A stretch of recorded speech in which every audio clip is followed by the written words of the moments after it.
Hello, this is Andrew Thake, Head of Content for Minds and Money. Delighted to be joined with you today by Mark Child, Chairman and CEO of Condor Gold. Great to have you on the show, Mark. Delighted to be here again. Thanks, Andrew. 2002 has been a really great year for Condor Gold so far. Would you like to talk us a little bit through your results and what you've been up to in the first half of the year? Yes, the primary focus has been completing the technical studies on the ground for a bankable feasibility study. Because we're Toronto listed and London listed, the Canadians refer to it as a feasibility study, which is plus or minus 10 to 15% accuracy for the upfront capital costs and the operating costs, and about 50% in engineering. And all the studies are from geotechnical to environmental to social to hydrology to surface to processing plant designs are all just a much more detailed design. So that's been the core focus of what we've been working on in so far this year. And how transformative are you hoping that this bankable feasibility study will be? Well, it's a major de-risk for any mining project. That's the document that gets filed on CEDAR as a 43-101 compliant document to which any debt is provided to the project for project financing. Many firms or debt providers, banks won't even look at a project unless it's got this particular study. So it's probably the most important study that the company will have done on the project in its history. So a major de-risk, and we've done a pre-feasibility previously. We did PEAs again last year in October. Just to remind the viewers, we put out for our 4 pits, we could do 120,000 ounces of gold per annum for 6 years. If we added in the underground, it could be 150,000 ounces of gold per annum for 9 years, and we had a 12-month payback on those. That was at a PEA level, so more scoping level. What we're doing the bankable study on, or definitive studies on the single Landier open pit. Now, we put out a resource update last week, literally, and the main pit has 900,000 ounces of gold at 3 grams in it, super high grade, and that's 93% in the indicated category. And it's that main pit that we are doing the feasibility study on.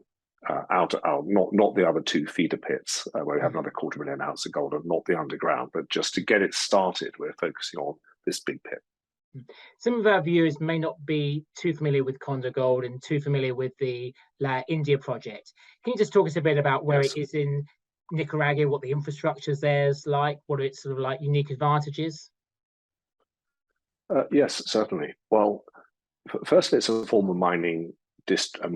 There's a former mine there that produced over 500,000 ounces of gold at a third of an ounce at 13 grams, and the mine closed in 1956. So there's been no gold extracted from this district area for 76 years. The other mines in Nicaragua have actually, at El Limón and La Libertad, the 2 big mines, and Bonanza, actually a third one, have all been running for like 60, 70 years. So these epithermal vein systems tend to run and run and run. But ours isn't depleted, as we've seen with some of the other ones. They face depletion issues and challenges. So it's in a former mine. We've got it fully permitted, so we're fully permitted to construct and operate the mine, which is fantastic, because you can just look at a project in Peru this last week, which has failed to get its permits. So that's a critical de-risk, and that took us 3 years to do, but a major de-risk. We've got 2.35 million ounces of gold, half indicated, half inferred. Half of the 2.3 is roughly open pit and half underground. In terms of infrastructure, we are tarmac roads all the way out to the project. So it's a 2-hour drive from the capital's airport, and it's tarmac roads, so we're not having to build roads into the jungle or anything.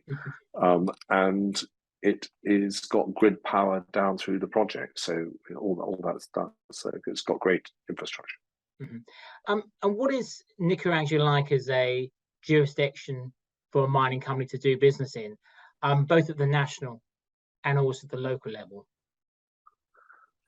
There's a solid mining law. I've been working there 15 years and full-time for 10. They haven't changed the mining law. There's no material changes to it at all, which gives you continuity. You get concessions for 25 years. They're both exploration and exploitation. There's a 3% royalty off the top to the government. The government is incredibly supportive. And when I first went 15 years ago, gold was about the 10th biggest export. and now it's the number one last year. So the government have been really encouraging gold as a form of foreign direct investment and employment. And of course, it's a huge tax contributor because companies are also taxed at 30%. So the government is fully supportive. On my last 3 trips, I met the president of the country in March. We had a one-on-one meeting for 90 minutes. So not many CEOs will say, you met the head of state. So saying, how can we help with the mine? What are the issues? Anything you need to unblock? And we said, we went through that. The last time I went in June, I met the Minister of Finance, a one-on-one in his office, like meeting the Chancellor of the Exchequer. And 3 weeks ago when I was there, we had the Minister of Labour, or Minister of Works, as they're called there. She came up to the project and presented to our 59 employees about the importance of mining for alleviating poverty in this poor community. So they couldn't be more supportive of the mine. Mm-hmm. And just as a sort of a follow-up sort of question from that, can you talk us a bit about any initiatives that you're doing on the ground to kind of work with locals and engage with local communities on the ground? Oh yeah, as you know, we spoke about this before. I passionately believe that we really need to gain a social license to operate. We needed to do that several years ago. Now it's about maintaining it. Last year, we put in a water purification plant, cost us a total of about almost $250,000 to put in. So we provide these 5-gallon, we imported it from Israel, we installed it, we put all the outbuildings, the generators, the purification things, these 5-gallon water containers. We give 450 of those to 450 houses twice per week. So about 900 of these get distributed. And that allows us to talk to the houses about the mine, about the project, about employment and so forth. So water is, that's our flagship project.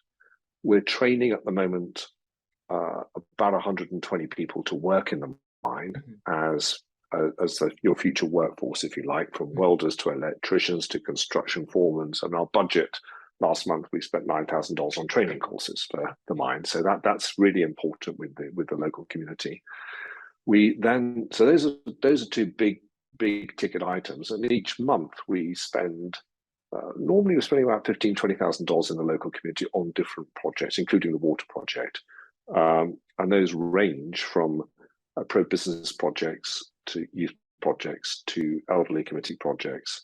We have 6 different engagement groups that we work with, and we've had public hearings, which are public consultations for the mine, and it's resulted in a very strong local buy-in of people standing up and saying, we want jobs, we want the mine. So, but that's taken a huge effort and a huge amount of work. We have 14 people in the social team. We have an information office in the community. We have our own website in Nicaragua. So it's minalandia.com.ni. It's separate from Condor Gold. It's all in Spanish. And we have Facebook pages for Condor SA and Condor Landia Gold SA. And so we really important to maintain a social license to operate as we go into the production phase. Mm-hmm. And another sort of strength about Condor Gold is you've also got a very, very strong management team. Would you just tell us a little bit about your kind of like key players within your management team? Yeah, certainly. Well, I've just actually come off a call 30 minutes ago to Nicaragua, where I'm on every day at the moment, finalizing a feasibility study. So we've got 3 mining engineers at the moment. We've got Isa Zaria, who's our general manager. He's a former mine superintendent with the nearby Limon mine. He's Nicaraguan and provides very strong leadership. Dave Crawford, our chief technical officer, is ex-Newmont. He's arrived in Nicaragua yesterday to finalize some of these studies. The other person working with us is Jaya Diaz Navarro, who is a mine scheduler. And previously was at Siana Gold and Gran Colombia Gold. So we also have an architect who worked at the nearby mine for 10 years. We have civil engineers. We have a full-time hydrologist individual. Sorry, we've got. I mentioned the environmental team. We've got health and safety. Environmental. We have somebody who worked previously with the Ministry of Environment for 9 years. When we got permitted, said, please can I join you? So we built a team that can perfectly take this to the next level, and they can oversee site clearance, for example. So we've cleared 14 hectares of land where the processing plant is going to go. We've got vantage points that we put around, and that's a main signal to the local community that the project's going. They can see that we've cleared a lot of site, and we have all the permits to clear the site. And I should say, when we cut trees down, we reforest 10 trees for every one we cut down. We have a commitment on about 200,000 trees, new trees over the life of mine. We have a tree nursery at the moment, which I've got to mention, of about 8,000 saplings in it. So we're providing a leadership role on how this should be done. Excellent to hear. And just one last question is, I know obviously you've got good research coverage, SP Angel cover you. Can you tell us a bit about your sort of like relationship with SP Angel, and I guess also a bit more about your investor base between institutional and retail?